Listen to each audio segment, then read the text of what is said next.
अहो पावला पावलाला आपलं पोट आहे. जर असं खोटं बोलत असेल ते एकदा धर्मराजाचा एक खोटं बोललं एक अंका गेला आपलं काय काय जाईल, काहीच राहत नाही. महाराज सांगतात एखाद्या चांगल्या कामाला जर खोटं बोललं तरी चालतं आणि एखाद्यानं नाही विचारलं तर त्याला सांगावं. काय सांगावं? एखादा आंधळा मनुष्य असेल, आंधळा मनुष्य जात असताना जर त्याला एखादा पुढे खड्डा असेल, खड्डा तो त्या आंधळ्याला दिसतो का? दिसत नाही.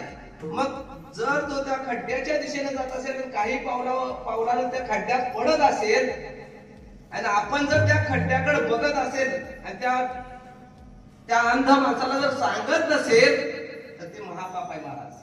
आणि जर त्या अंध माणसाला जर सांगितलं तर ते काय आहे? पुण्य आहे महाराज.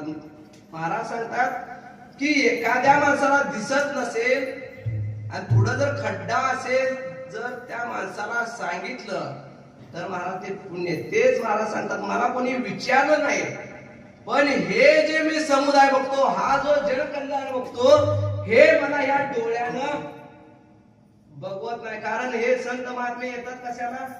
तर महाराज सांगतात जगाच्या कल्याणासाठी जगाच्या कल्याणा संतांच्या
जगाच्या कल्याणा